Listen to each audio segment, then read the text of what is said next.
what a day! What a lovely day!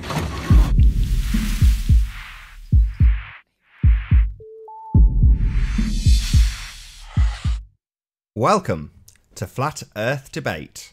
I'm your host, Nathan Oakley, and if you're new to this channel, or you have not done so already, be sure to subscribe and hit the bell notification icon to keep up to date with the Flat Earth Debate. If you would like to support this channel, there is a super chat that runs alongside each of these shows while they're live, but there's also a PayPal link in the info box below the video once it's rendered. Most importantly though, if you would like to join the discussion, simply mute the page you are excuse me, currently watching, then click the link in the info box below this video to join the panel and express your views on the shape of the Earth. If you do join, please don't swear. If you do, you'll be ejected, and if you are, please don't try to rejoin the stream using sock accounts. You'll be warmly welcome back on the next stream. Please also share the show. Sharing the show obviously increases the live audience, but this in turn increases the chances of a more diverse panel. So please share the show. And one last time, if you're new to the channel or you've not done so already, be sure to subscribe and hit the bell notification icon to keep up to date with the Flat Earth Debate. Now we are joined by a whole bunch of people. We've got The Plain Truth, Sleeping Warrior, Ranty, Pete Shea, Part-Time Vegan, Jose, Eric, and Arwin. Good to have you all.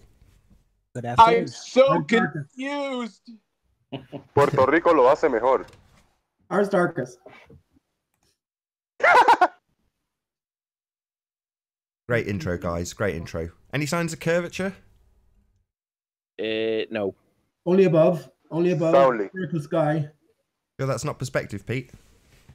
No. Only in cymatics. Axial rotation? Any signs of that, anybody? Nope, no Well- signs of axial rotation. Can't feel that Nope. centrifuge. Even though the rim's spinning at around about 800, 900 miles an hour, we can't feel it. Not at the North Pole, it's not. What about a pressurized system next to a vacuum? Has anybody demonstrated that? No without a container. M. Without Scott a Veach is the barrier. one for that one, isn't he? It was Red's Rhetoric. It's now M. Scott Veach because he claims that he can get a spacesuit in a vacuum chamber, and he's volunteered himself by public pressure to be the first one there in a vacuum and prove that these things work.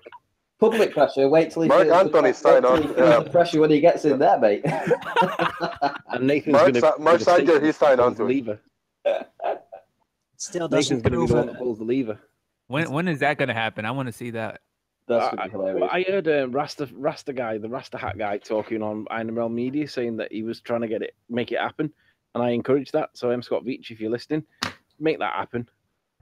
It still won't prove a pressurized system next to a vacuum, though. No, but it'll add credibility to the claim that spacemen can float around in space, right? In the vacuum of space. It'll be fun when he's squished into the size of a pea. Yeah. Well, no, he'll be stretched. He'll be expanded into the size of a balloon. Of course he will. Yeah, he'll blow up Then his- first, then won't his he? tongue will start boiling, and then they'll have to stop the whole experiment. So Yeah, he'll be full of hot air, but sure, what's new, right? I think he's Can one of those zero gravity planes can be created into a pressure into a vacuum and then prove two at once, the vacuum and then the suit with the floating gravity thing? Yeah, but they've got to perform a task inside this vacuum. Like they've got to move the fingers around and like handle a screwdriver or something. No, they just have to survive. No, because They just need to survive. That's all. If you can survive in a vacuum that's similar to what they tell us is space, which is like a lot of high, tall, low density vacuum, near vacuum, and if you can do that with an oxygen fed suit, then that adds credibility to the idea. Well, And hang on, me and how- Nathan will be stood on the other side of the glass window, laughing as your eyeballs are sucked out of its head. can't we vote for a ball earther to go in there rather And than Scott just Veach. picking? Yeah, but he's just volunteered it. I mean, can't we just do a little poll of ourselves, like who would we want to actually? No, I'm go all in right with there? M. Scott Veach, to be honest. Really? Yeah, and I wouldn't mind pulling the lever. What about Sly? Would you put him in? No, M. Scott Veach for me. I'd put Son a of a- paper expert, But look at it this way. cancer faker. Anyone who fakes cancer, he deserves to be in one of those suits. Who's fake cancer? He faked his cancer. Yeah, I exposed him as. Who did?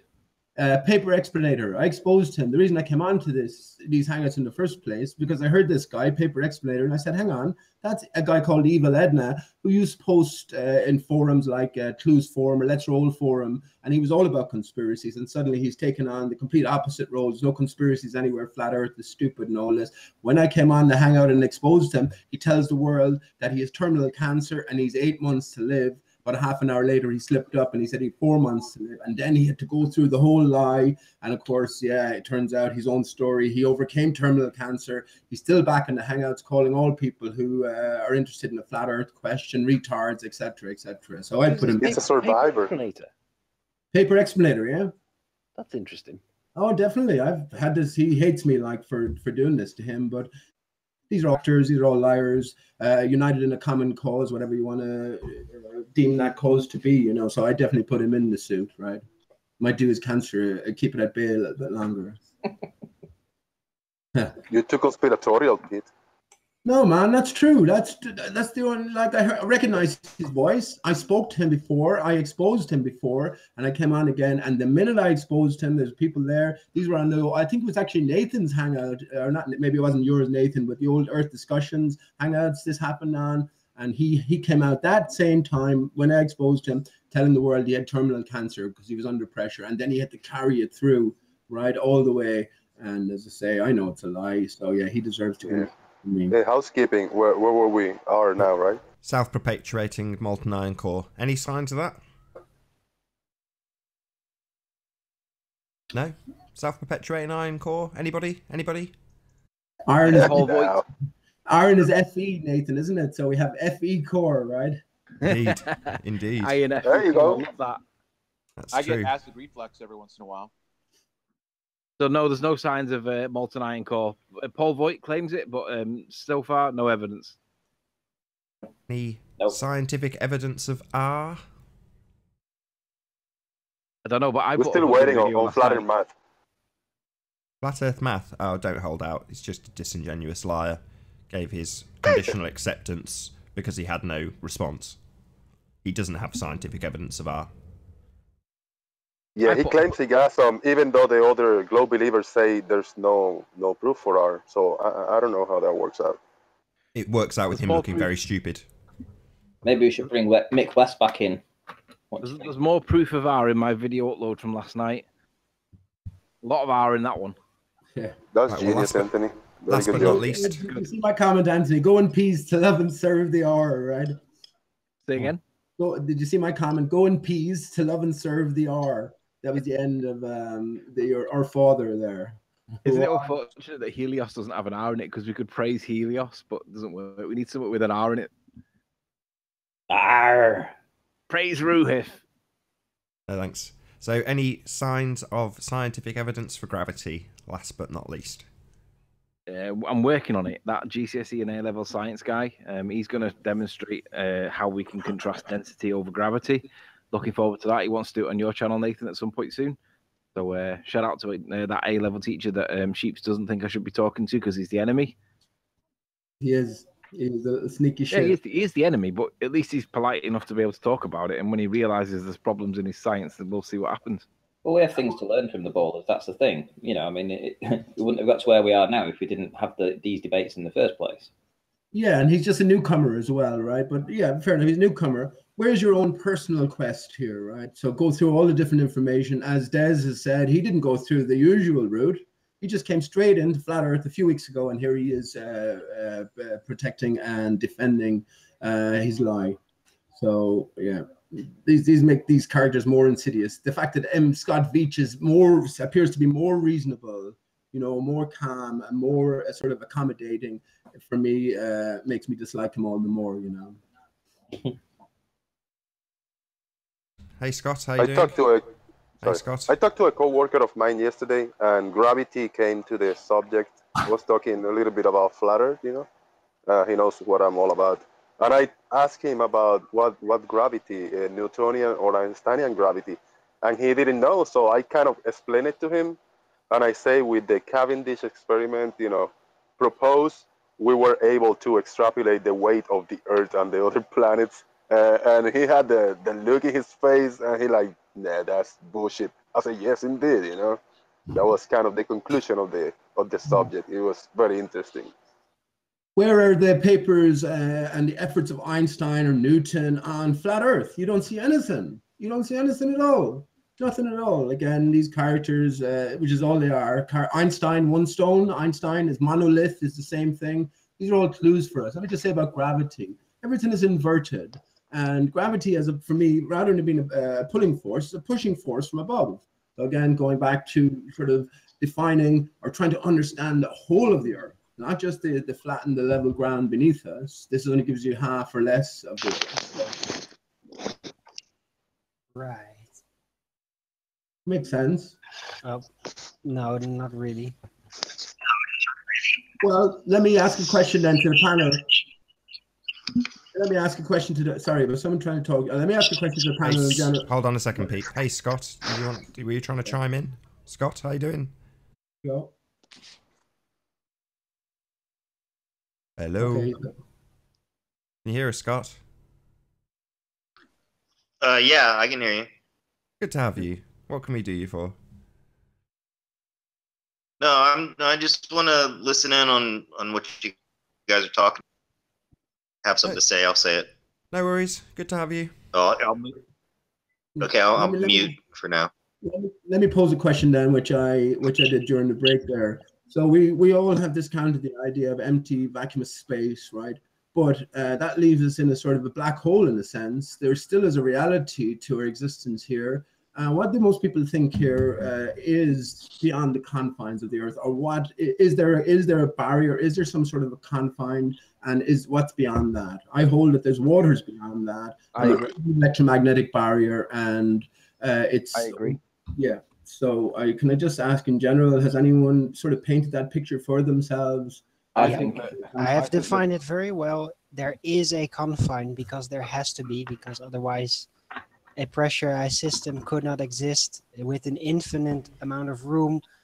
The infinity of it would cause a cataclysmic turbulence effects.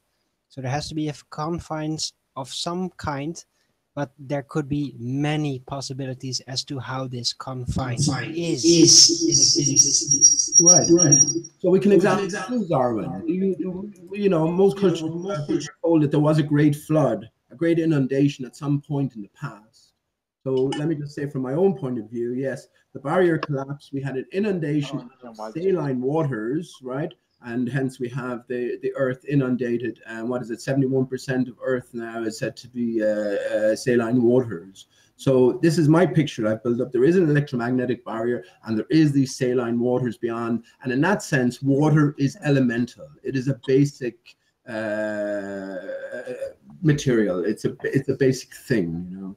So that's more the sense that I'd be looking at water. And everything then is within this broken system, if you will. And this is what we're trying to sort of discern and come to terms with. So, yeah. Well, the way I see it is that the sun can only do so much. It can only provide light so far. It can only provide heat so far. Once you get out of that proximity of the sun, then you get in the temperatures dropping. You're not being able to see stuff. You're getting towards what would be basically the black desolateness of what they would describe as space. Right. But essentially, when you get that far away from the light and the sun, you also get a difference in the environment that you're in. You get super cool fluids that exist only when it's really, really cold. Like you can see superfluid helium, and that's one of the substances that can exist in really, really cold temperatures as a fluid. But there's also other ones. But I agree with Arwin. There are many dimensions that it could be. We don't really know, and we can't get that far because we just can't. Well, we could get that far as a human race, but we're not allowed to know what is really there. Tell us it's space. We have all this solar system, final frontier stuff. But the reality is we live in a world with basic elements, and as you get cold, there are elements that exist as a liquid that we do not see because we're not at the same temperature. So it makes logical and reasonable sense that the further away you go from the sun, be it in any direction, up, down, left, right, you are going to get a reduction in temperature, a reduction in light, pushing that further and further away, and you're going to go into the blackness of what they could describe as space, but we know that there are liquids that do exist in that really cold temperature. Superfluid helium is one, and just look it up on YouTube. You can see good experiments with superfluid helium, and we know that would exist up there at some point. or down there or around it, but just get far enough away from the sun, and we have other elements and other things that go on that we cannot or we're not privy to because they don't tell us. If there are the conditions that Well, exist out there for that kind of cold thing to actually stay in its place, because if the downward acceleration force still exists up there and there is no confirmation of that by us, then it might not be possible for something like that to stay there, and it would just simply cycle downwards until it came close enough to the daylight heat in order to form into gas again. So it all depends on how it actually all works up there. There's no evidence of a downward acceleration force. Yeah, there is. Not a force. No, it's just not. There's no causal relation that No, explains not a force. how it works. It is there. There's no force doing it. Yeah, there is. Yeah, no, there isn't. You can't prove it. So stop saying it. I can prove it, and okay, I have hold on. I have a You're question. talking rubbish, Arwin. No, I haven't. Okay. Absolutely solid at this. I explained it many times to you, and Yeah, you but just proved nothing. Explained everything, but proved nothing. No, I have proven it. Okay. Okay, so this is how I see gravity. So, like, let's say like we're in a Call of Duty game. I'm pretty sure everybody knows what Call of Duty is, right? If you throw a grenade up in the air, the grenade is going to hit the ground. What was gravity acting on that grenade? Was gravity the cause of that grenade going down? Or did the grenade go down simply because that's how the designer designed the game to go? So that's why when you assert that there must be this causal force of gravity, some force pulling this down, I'm asking you, how do you know that's just not the way the curator has designed our reality? Because that is not how we define things. Could be the original cause, but the function of it, how it actually works, can just say that is how it is designed. That's leaving it open. You don't know how it works. You don't know if something is pulling or if it is pushing, or if there is simply a force being exerted in an acceleration-like fashion downwards. And that is it. Well, but when you define it as a force, you're basically defining something into existence. You're saying that something is either pushing or pulling us down. Again, I'm asking. An effect, whatever you want to call it. Let me just say how I like to think about it is we are in a confine which separates us from waters beyond. Now, there is obviously a force pushing or holding back these waters, and with every action is a reaction. So we're under that reactionary force, but we are in a broken system. In my picture, giant trees and their collapse and destruction intimately comes into it. So I guess it's about everybody painting their own picture, you know. But that's very imaginative of you, but there's no proof of any of it. Well, you don't hold with the idea of giant crystalline trees, Arwen. I say all matter is a decayed form of the original crystalline, and we are in a broken system. I think when we think about the inundation, the flood, which flooded the land, Atlantis, for me, is Atland is. The earth, by its nature, is dry. Right, but we had an inundation. Whether it's all part of this simulation or whatever, who knows? But I think that this is sort of a pathway laid for us in order to facilitate us to paint this picture. So. Well, if you say broken, then you're basically using a word that is basically defined as non-functional, and things are how they are now, and things have changed. Definitely doesn't mean that it's broken. Yeah, well, it does. It does. No, it doesn't. It's a fallen state, a bite out of the apple, right?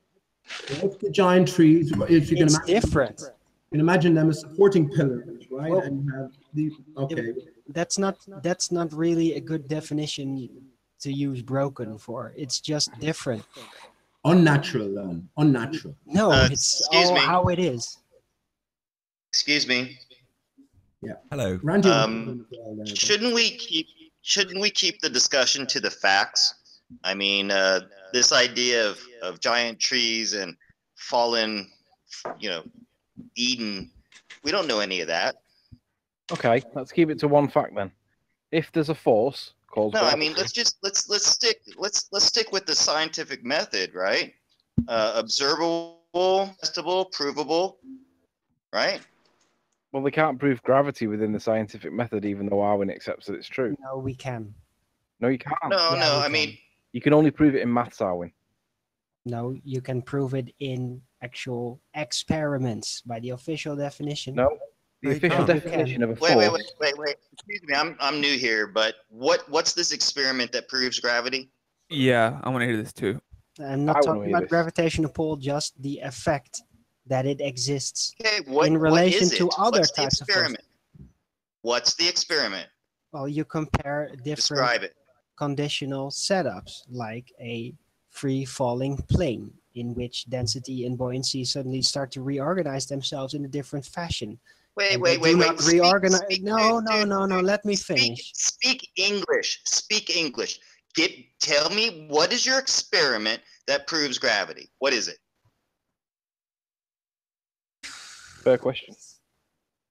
Hello? No, wait. Yeah. You said you know an experiment, right? Well, You let compare him define different gravity setups. first. I think you should define it first because it might be a semantic thing here too. We might be talking about two different ideas of gravity. Yeah, I'm talking about downward acceleration force as a separate effect. Whereas I'm contrasting that with a downward acceleration without a force. Okay, okay. So there we go. If there's no force applied, then things would not motion, as when you negate it by free True. fall. We can demonstrate How that. do you know though? We can I've seen demonstrate it. that's not true. I've seen it, a diving plane with materials with different densities in it, or however you're supposed to call that, and they would not settle as things in a typical stationary situation. Sure. I mean, that Just might be free true, float. Owen. The problem is that that's not a viable dependent or independent variable for a scientific test to be conducted on. Yeah, well, let me get to that. I have several different angles to this. I've explained that. I've done several hangouts about them, and all these Okay, I'm effects new here. apply. So teach me. Right. Well, density and buoyancy, we know what they are, and a lot of flat earthers like to say that is everything. But yeah, it's not universal, because if other forces are applied, like centrifugal force, which can be made to be much stronger than the standard downward acceleration force, then the density and buoyancy of the materials within the centrifuge will reorganize in alignment with the centrifuge. The thicker particles will go to the outside, and the lighter particles will go to the inside. The buoyancy density ratio will be reorganized according to the centrifugal mechanism. And if you negate the downward acceleration force by moving with it, like in a free fall plane, then the materials will not organize themselves according to any alignment, because it is being negated, and they will free flow and just move past each other randomly. They will not reorganize, they will not settle. Nathan, would you mind sharing my screen? Sure. So this is aimed towards Arwin, who claims that there is a downward accelerational force. I'll have to grab the phone. I'll come back to you, Nathan.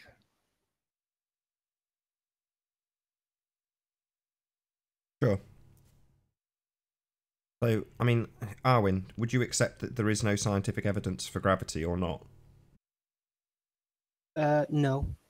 So, what is the scientific evidence? Because so far you've explained how a plane free falls, but you must have been listening in when I'm asking people for their independent variable. I think it could be there. I'm not an expert at that kind of thing. I try to stay out of it as much as possible, because scientific method just gives me a headache overall. That's fair enough. I'm pretty but sure that downward acceleration force can be proven by negating it. Right, but that's not how science works. So you have an independent variable that you manipulate to cause the effect, in this case gravity. So first, which do you think it is? Do you think gravity is an effect or a cause? Is it an observed phenomena or an independent variable? Which is it?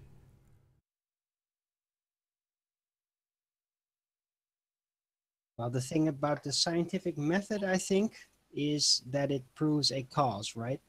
Well, you've got an effect, though. So your observed phenomena is your effect, and you're trying to establish the cause of that effect.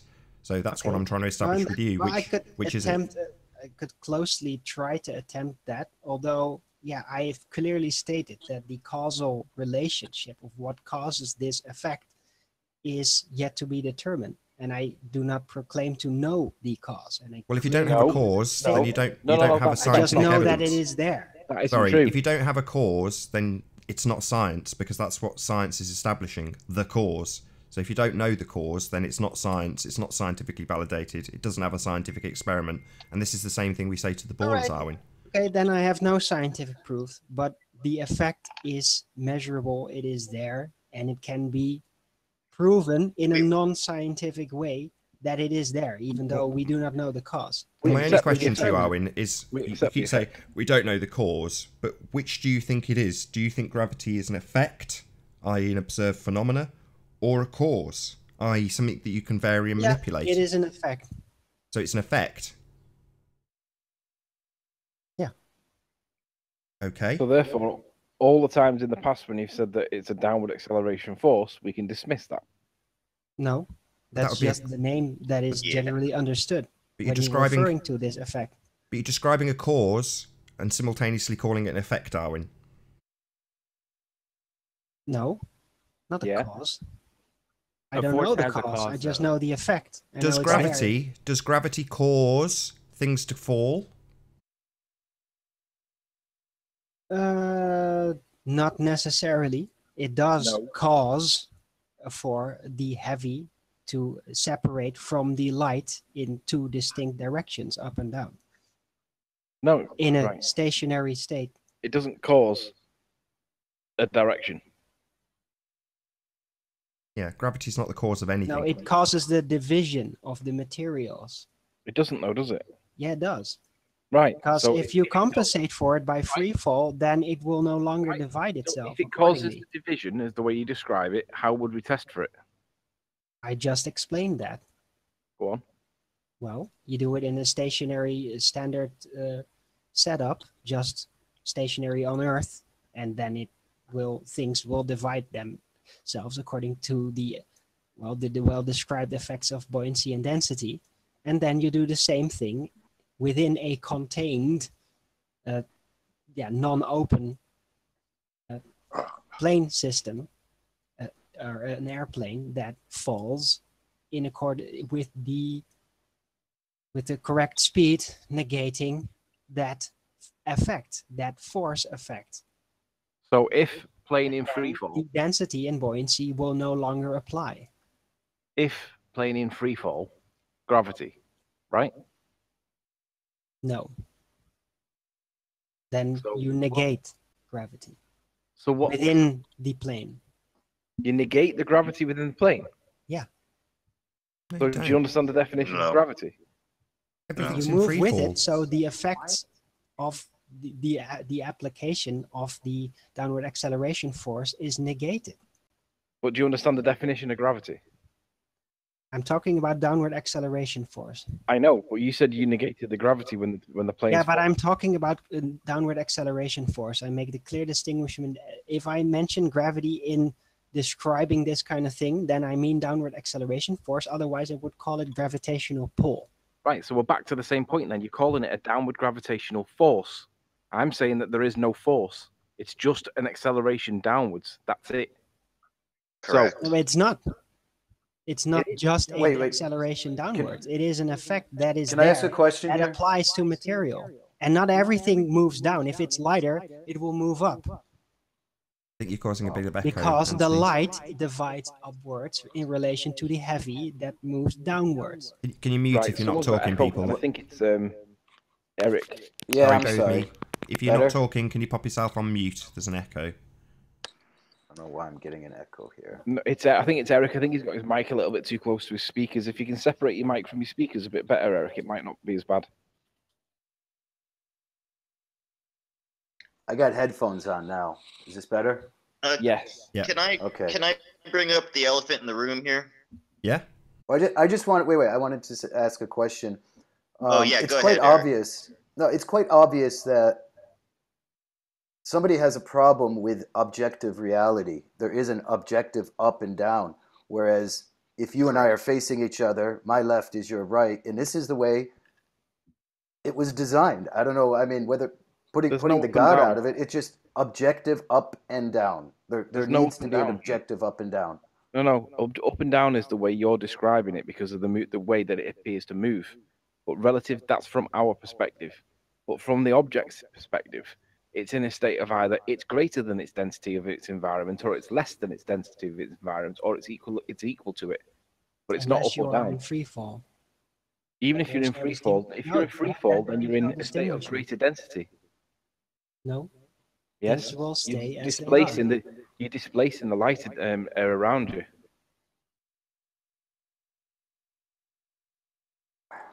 Things will Okay, I not. think we can move on this one. I got a quick poll for the chat over here on the side. Vote 1 if you think Arwin has a very solid valid point. Any other number if he is not. Thank you. Well, I want to see Arwen claim the force. I want to see the proof of the force. We both agree that there's a downward acceleration, but I'm claiming that it's not got a force that's pushing it or pulling it. I'm not saying it is pushing or pulling it. I'm Yeah, you saying are. it is. No, I'm not. Yes, I you am are. clearly not. I've said You it are. many You are. times. No, You're there calling is it no downward pull. There acceleration is no force. push. Well, It's then it's not only a force. the motion. Then it's not a force, Arwen. In any system, you have to define boundary conditions. If you don't define boundary conditions, you're lost, right? And this is what it's all about. And I don't think everything can come down to the scientific method. For instance, as we arrive on flat Earth, I think lots of us would hold to the idea of a creator. That doesn't come under any scientific sort of literature. You know, you can't prove anything like this scientifically, but yet there might, and indeed for me, there is a real reality to it. So again, we have to examine the picture as a whole, or formulate a picture as a whole, before we can start to investigate these effects or these sort of properties of the system. Agreed. But until then, we can still basically isolate an effect. Yeah, as and I is agree. being perceived, and I agree. We can other isolate the consequences of it. We can isolate the effect.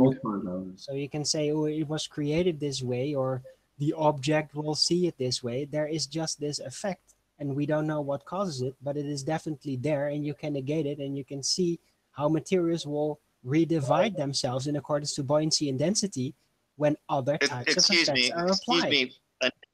An airplane falling at free fall doesn't negate gravity. The plane is falling. That is gravity, right? Just because you're inside of it and you're in a concealed container and you're in free fall, that's exactly it. You're in free fall. Yeah. It doesn't negate the Anyways, it doesn't listen, take the gravity listen, away. It compensates for it. I've got to bring this up. So science says that the besides LIGO and their billion-dollar machine that's kilometers long that only scientists can understand that detect gravitational waves, Cavendish 100 or 200 years ago did an experiment that proved gravity, right? No. Not an experiment. They actually no, said he did prove certainly gravity. not a scientific experiment. I mean, I agree it was not a scientific experiment, but that is what people cite as evidence for gravity, or proof. I'm sorry, proof for gravity, right? That is the site. Yeah, that is the cited claim. You're right. Sorry, got to get a correction. How many people? Hold on. How many Just people let have me. reproduced Sorry, that, hold on. that Just 1 second. experiment? Just 1 sec. Just Successfully. Hold on. So no, that's what people cite for Newtonian gravity, which has been superseded by Einsteinian gravity. Oh, good point. That's a good point. I thought they ran side by side. No, they're just two different concepts of gravity. One is masses attracting each other. The other one is space-time bending. Yeah, but I thought that it was one or the other, but I didn't realize one had superseded the other. Yes, it had. Newtonian gravity has been proven to be inadequate. This is where Einstein came in. Of course, Einstein was a fabricated character. He was an actor on the stage, and again, I think if we look at all of this in a different light, me personally, I know it's a game of clues. Everything is inverted, so the truth is out there for us to discern, right? We have to just have a few certain keys. But again, everything is not going to be provable scientifically. I think it's all I about the agree with individual story, and the individual has to paint their own picture. That story is within us all, and we are integrally, intimately connected with it. I agree with Pete. I think that Einstein was brought in because around the beginning of the 1900s, there were numerous experiments that were testing for the rotation of the Earth, and they were all failing. You've got the Michelson-Gale, the Michelson-Morley, Sagnac's experiment, the Aries failure experiment, none of which were able to prove that the Earth was moving. It appears that Einstein was introduced towards the end of that period, and it just seems to coincidentally explain exactly why we don't feel any movement. So I tend to agree with Peter. It appears to be that he was introduced to explain why the Earth's not moving. Well, it's because it's relative and we don't feel it. Yeah, and also, not only did we get the theory of relativity, but now we have this world we're living in today where we have moral relativity. Everything's relative. Who gives a shit? So it's kind of funny that hyper consumerism, this spinning ball globe, and moral relativism all kind of emerge in sync. No, just everything's relative. Yeah, Eric's spot on. This whole relativity thing that Einstein started is now in every aspect of our lives. You know, there are no two genders. It's all relative. You know, political, moral relevance. Anyways, Eric says it better. Again, it goes back for me. It goes, we are in an unnatural state. So if we can view these things as clues for us, we can maybe put the pieces together and, you know, formulate this bigger picture that we're all immersed in. Otherwise, there's nothing new under the sun. So when you come to flat Earth, a whole new world of wonders and possibilities present itself. So we can't be restricted by any of the formal sciences, if you will, even though I do understand Nathan and his adherence to this, especially when you're holding the bowlers to account. But in terms of coming to a truth, we can write out stuff as being absolutely untrue, but that leaves us in a gaping big hole then if we don't make any progress or strides towards a greater truth. And that truth is, well, getting down to the very nature of our own being and the true reality of our existence here on whatever you describe it to be, you know. I agree, Pete. May I suggest? I've been experimenting with aquaponics, and I don't know if there's anybody familiar with it, but basically it's a closed loop system with ebb and flow water, soilless, also using clay beads and coconut husks, and growing plants. And it to me, this proves that there is a objective up and down. Why do the leaves grow up? Why do the roots grow down? And also, it's not just the roots are seeking water, because if I'm using an ebb and flow system and the roots are still going down, and the ebb and the flow of the water going back down into the fish tank, the roots aren't going in one direction, following the flow of the water. They're growing down, and the edible part is growing up. So maybe we should start coming back down to earth, plants, and stop worrying about what is it, the vomit comet in space, and why a balloon. I mean, it's evident why a balloon goes up, because it's buoyancy and density, but also there is an objective up and down, full stop. Correct. Look into Absolutely. aquaponics and how things are growing up, and the other part of the plant is growing down. I'm not familiar with it, but I think mechanically the leaves will try to grow towards where they can receive the greatest or where they can do the greatest photosynthesis. So Right. if you could find a way to, I guess that would be the control factor. If you could just manipulate the light to where it's coming from the bottom of the whatever tank that you have set up, that would be a good indicator to see if it's just mechanical, or are they just spontaneously reacting or growing up and down.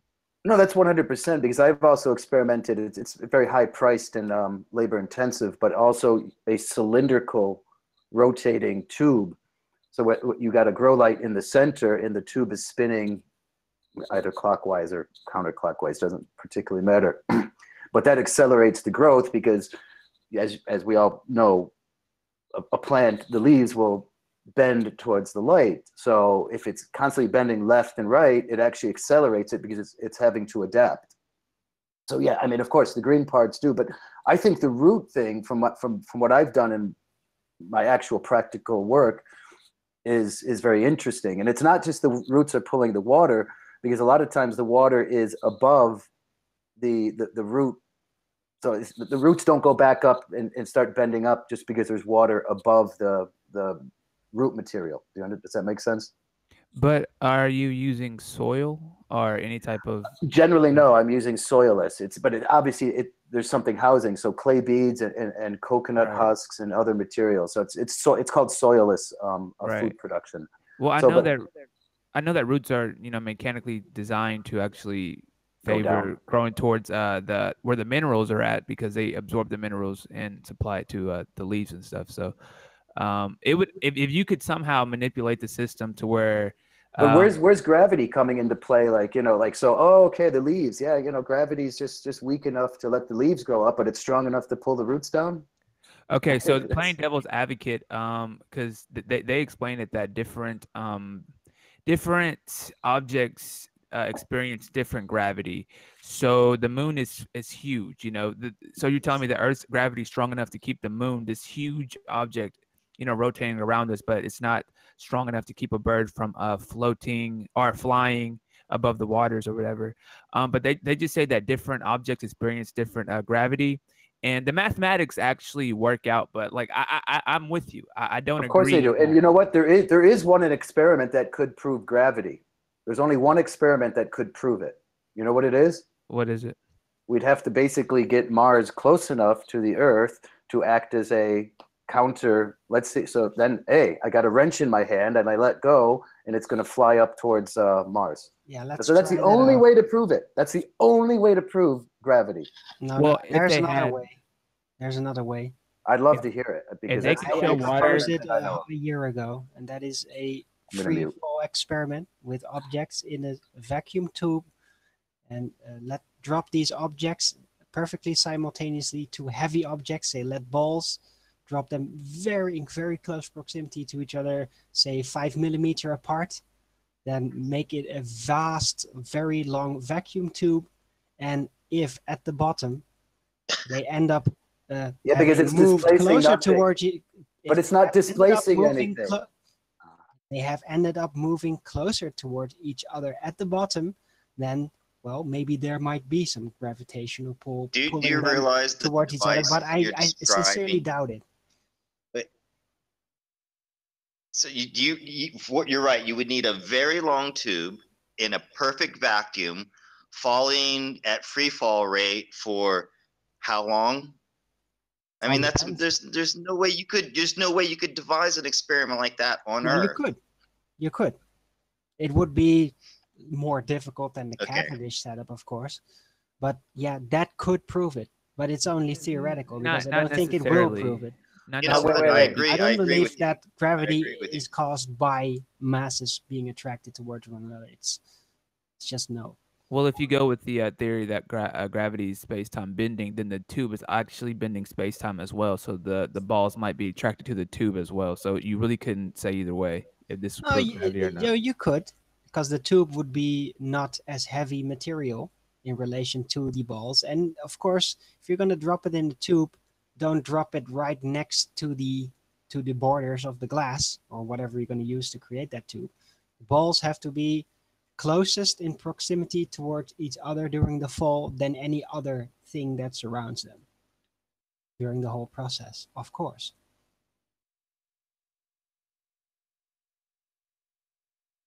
But yeah, I can pretty much tell anyone that if you're going to do that setup, would be relatively expensive to produce, that you're going to end up with these lead balls falling in exactly the same relative distance towards each other as they were dropped. So I still don't see how that even is talking about gravity.